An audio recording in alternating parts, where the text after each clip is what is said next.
नमस्कार मित्रों, नाग पंचमी कब है? नाग पंचमी की महत्वपूर्ण जानकारी, कथा, शुभ मुहूर्त, पूजा का शुभ मुहूर्त, यह सब जानकारी आज हम आपके लिए इस वीडियो में लेकर आए हैं। वर्ष 2022 में नाग पंचमी 2 अगस्त 2022 को सुबह 5:13 पर शुरू हो जाएगी और 3 अगस्त को शाम को 5:41 पर ख़त्म होगी। नाग पंचमी की पूजा का शुभ मुहूर्त सुबह 5:48 से 2 अगस्त को आरंभ हो जाएगा और इस तरह से आप 8:22 तक पूजा कर सकते हैं। नाग पंचमी वाले दिन घर के प्रवेश द्वार पर नाग की आकृति जरूर बनानी चाहिए। इससे घर नाग कृपा से सुरक्षित रहता है। इस दिन जमीन की खुदाई बिल्कुल नहीं करनी चाहिए। नाग पंचमी की पूजा विधि इस प्रकार है मित्रों। नाग पंचमी आस्था और भक्ति के साथ जीवों की प्रति सम्मान का प्रतीक है। नाग पंचमी के दिन सुबह जल्दी उठकर स्नान आदि कार्यों से निर्वृत्त हो जाएं। स्नान के बाद स्वच्छ वस्त्र धारण करें, पूजा की तैयारियां शुरू करें। पूजन के लिए सबसे पहले पूजा सामग्री ले लें। पूजा सामग्री में आपको इन चीज़ों को अवश्य ही लेना है, जैसे चौकी, नाग देवता की प्रतिमा या चित्र, लाल कपड़ा, हल्दी, कुमकुम, अक्षत, फूलों की माला और फूल, धूप, दीप, जल, दूध, खीर, मिठाई व फल। अब आप पूजा स्थल को गंगा जल छिड़क कर शुद्ध कर लीजिए। वहाँ पर रंगोली बना लीजिए। चौकी स्थापित करें। चौकी पर लाल कपड़ा बिछाएं। पूजा की थाली तैयार करें। पूजा की थाली में सभी पूजा का सामान रख लें। पूजा की थाली में आप नाग देवता की प्रतिमा स्थापित करें। नाग देवता की प्रतिमा को पंचामृत से स्नान कराएं। उसके बाद शुद्ध देसी घी का दीपक प्रज्वलित करें। हाथों में पुष्प और अक्षत लेकर नाग देवता का स्मरण करें। नाग देवता का स्मरण कर उनका आशीष मांगें। इसके बाद नाग देवता पर पुष्प से जल का छिड़काव करें, दूध चढ़ाएं, फिर से जल चढ़ाएं। उसके बाद आप उनकी प्रतिमा पर हल्दी, कुमकुम का छिड़काव करें। अब उन्हें पुष्पमाला चढ़ाएं, धूप जलाएं। उन्हें भोग में खीर, मिठाई और फल चढ़ाएं।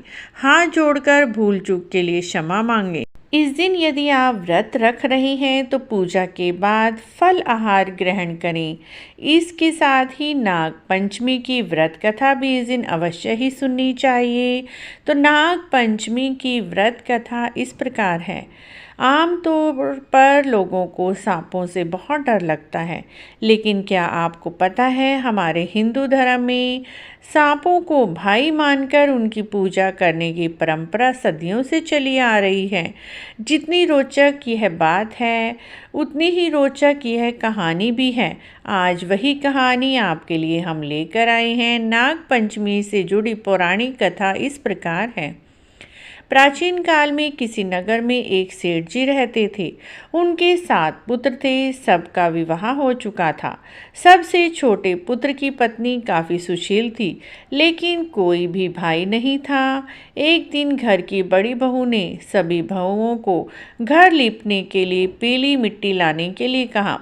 जब मिट्टी लेने के लिए उन्होंने खुरपी से खुदाई शुरू की तो एक सांप वहां निकल कर आया। यह देखकर बड़ी बहू घबरा गई। खुरपी से उस सांप को मारने लगी। उसे देखकर छोटी बहू ने कहा, यह जीव निर्दोष है, कृपा करके इसकी हत्या ना करें। छोटी बहू की बात सुनकर बड़ी बहू ने उस सांप को छोड़ दिया। छोटी बहू ने सर्प से एक जगह बैठकर उसका इंतजार करने के लिए कहा। छोटी बहू उसके बाद घर के कामों में व्यस्त हो गई। सांप को बोली हुई बात को वह भूल गई। अगले दिन उसे याद आया कि वह सांप के पास दूध लेकर गई और बोली, मुझे माफ़ कर दो भैया, मुझसे भूल हो गई। यह सुनकर सांप बोला, तुमने मुझे भैया बोला है, इसीलिए मैं तुम्हें छोड़ रहा हूँ, वरना झूठ बोलने के लिए अभी तुम्हें डस लेता। ऐसा कहकर सांप ने दूध पिया।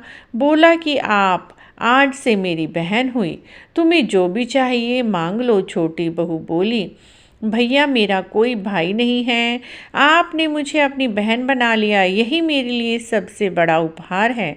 मुझे और कुछ नहीं चाहिए, बस मैं जब भी आपको मन में याद करूं आप मेरे पास आ जाना। कुछ दिनों के बाद सावन का महीना आया। सेठ जी की सभी बहुएं अपने अपने मायके जाने लगीं। जाने से पहले वह छोटी बहू से बोलती कि तेरा तो कोई पीहर नहीं है, तू कहाँ जाएगी। इस बात से छोटी बहू बहुत ही दुखी हुई। रोते हुए उसने अपने सर्प भाई को याद किया। सर्प देव ने अपने कहे अनुसार मनुष्य का रूप धारण किया, उसके घर पहुंच गए। वहां पहुंचकर सर्प ने छोटी बहू के ससुराल वालों से आग्रह किया कि वे छोटी बहू को उसके साथ भेज दें। इस पर सेठ जी बोले, लेकिन इसका तो कोई भी भाई नहीं है, तुम कहाँ से आए हो। इस पर सर्पदेव ने कहा, मैं इसका दूर का भाई हूँ, इसे घर ले जाने आया हूँ। यह सुनकर घर वालों ने छोटी बहू को सर्पदेव के साथ भेज दिया। रास्ते में सर्पदेव ने छोटी बहू को बताया वह उसे नागलोक ले जा रहा है, अगर उसे डर लगे तो वह उसकी पूंछ पकड़ ले। इस तरह दोनों नागलोक पहुंच गए। नागलोक में धन ऐश्वर्य रत्नों को देखकर छोटी बहू चकित रह गई। वहां सर्पदेव ने उसका परिचय अपनी माँ से करवाया। माँ, इसने मेरी जान बचाई थी, मैंने इसे अपनी छोटी बहन माना है, यह हमारे साथ कुछ दिन के लिए रहेगी। यह जानकर सर्पदेव की माँ ने छोटी बहू का स्वागत सत्कार किया।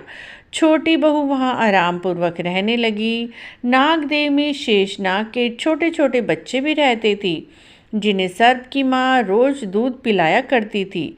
वह दूध ठंडा करती थी, फिर घंटी बजाकर उन नन्हे नन्हे सांपों को दूध पिलाने के लिए बुलाती थी।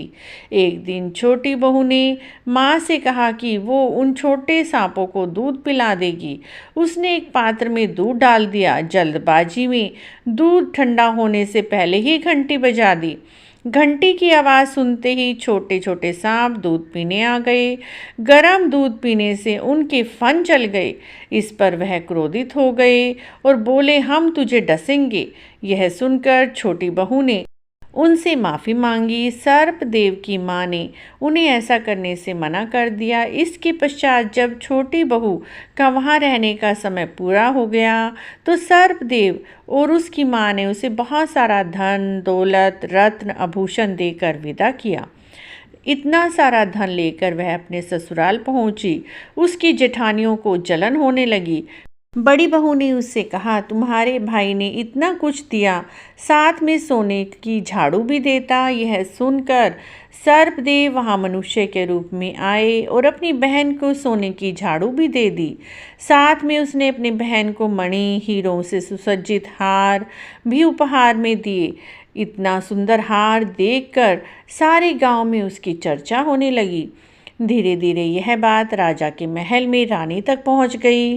रानी ने राजा से उस हार को मंगवाने के लिए कहा। राजा ने अपनी सिपाही भेजकर वह हार मंगवा लिया। सेठ जी भी राजा के आदेश के सामने कुछ नहीं बोल पाए। इससे छोटी बहू को बहुत ही दुख हुआ। दुखी मन से उसने भाई सर्पदेव को याद किया। उन्होंने वहां आकर यह आश्वासन दिया कि राजा स्वयं तुम्हारे हार को वापस करने आएगा। वहीं दूसरी ओर रानी ने वह हार पहना तो वह हार सांप में बदल गया। रानी ने डर कर उसे उतार कर फेंक दिया। यह देखकर राजा ने छोटी बहू सेठ जी को दरबार में बुलाया। पूछा, तुमने इस हार में क्या काला जादू किया है। छोटी बहू बोली, हे राजन, यह एक विशेष प्रकार का हार है।